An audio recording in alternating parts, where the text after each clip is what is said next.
Bill Peet. He wrote and illustrated it, so he did the writing and the pictures. And it's a great book. I love elephants, so I hope you love it too. It's Mrs. Stanley. On a rainy day, a big wagon got stuck up to its hubs in the mire and the muck. A team of six horses had heaved for an hour, but the wheels wouldn't budge, for they needed more power. So far we're noticing that it's a rhyming book. So they called upon Ella, the elephant star, the most powerful one in the circus by far. With the least bit of effort, just one mighty butt, she soon pushed the wagon right out of the rut.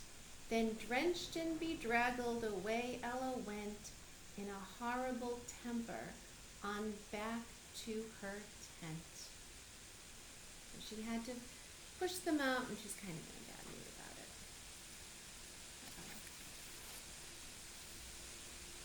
I'm a star, Ella grumbled.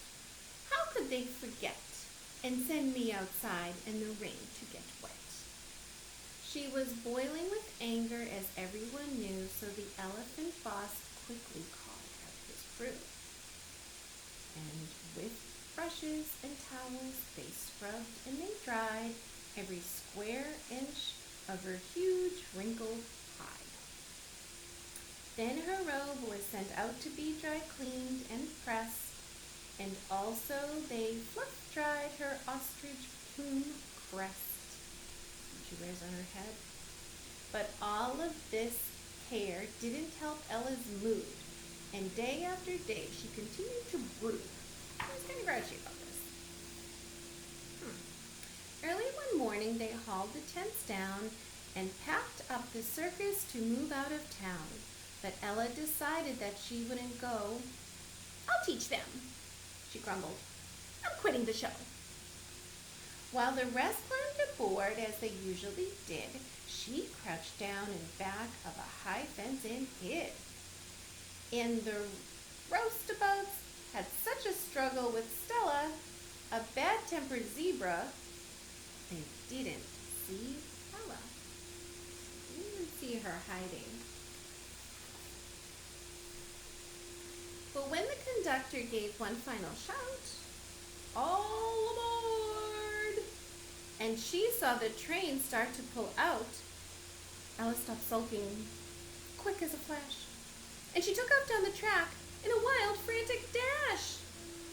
She ran on and on for mile after mile, trumpeting through her long trunk all the while, but she couldn't be heard for this clickety-clack of 100 train wheels flying over the track. They didn't even know.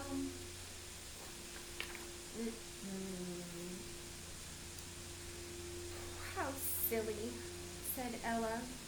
There's no need to hurry. They'll stop when they reach the next town, so why worry? It'll be a long walk, but I really don't care. Besides, I could lose a few pounds here and there. So she took her sweet time and enjoyed the fine scenery. The rolling farmland trimmed in a new summer greenery. But the beautiful scenery stretched on, and before Ella knew it, the morning was gone.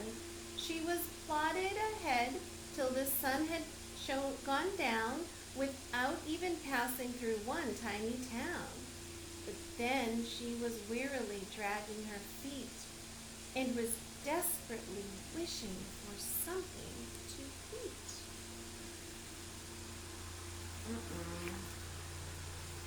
So she wandered some distance away from the tracks till she came to a field full of fluffy haystacks, and she seized a long pitchfork with never a thought that perhaps she'd be stealing and surely get caught. And she leveled the haystack almost to the ground when a farmer marched up with his old scrawny hound. Look at her, she's holding that pitchfork like a our forks, like that we use, right up to her mouth. She's shoveling that hay right in. She's starving. I'll fix you, he shouted, for stealing my hay. As fiercely he jerked the sharp pitchfork away. Now get into that barn, the old clodhopper cried, before I just pinch a few holes in your hide. Ella was never so frightened before, and she ran to the barn and squeezed through the door. Then she slammed the door shut with a jattering jolt and locked it up tight with a strong iron bolt. Look at her. He's chasing and she's scooting right in there. Now what's going to happen to poor Ella? That old grouch, she grumbled. Can't treat me like that. With one blow of my trunk, I could knock him down flat. Oh, dear me. Now what am I saying, she sighed. If I harmed anyone, why, I'd be horrified. But one thing for sure, I'm not going to stay.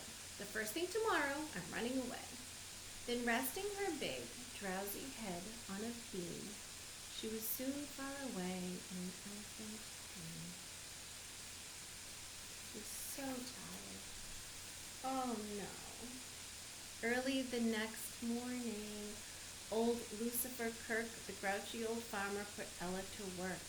She was hitched to a plow and harnessed in chains, with Lucifer Kirk tightly gripping the reins, and over one shoulder he carried a gun in case she might try to break loose and run. So escape seemed almost impossible now, unless she could outwit the farmer somehow. Now she's in a pickle. But he never let Ella out of his sight until she was locked up in the barn for the night. And in a few days, when the plowing was through, there was lots of weed pulling for Ella to do. For a jungle of ragweed had grown to such great height that the vegetable garden was buried from sight. And Ella had trouble right from the start telling the carrots and ragweed apart. To remind her whenever she made a mistake, Lucifer gave her a whack with his rake. Oh, golly. It's no way to treat an animal. When every last weed had been taken away, Ella picked apples for the rest of the day. She loved juicy apples, all elephants do. As she filled up the baskets, she ate one or two. But mean Mr. Kirk wouldn't stand for that trick, and each time she ate one, he gave her a kick. So Ella agreed, after getting kicked twice, that a few tiny apples just weren't worth the price. He's really being quite cruel to Ella. Once every week, Ella mowed the front lawn while Mr. Kirk sat on his porch looking on. With the dog barking noisily close at her heels, she had trouble steering the lawn mower's wheels. The poor dog had been lonely and sad all his life, on the farm with old Lucifer Kirk and his wife. Now he'd become a much happier hound, with an elephant there to follow around. So the dog is happy he's got Ella as a friend, but she's miserable.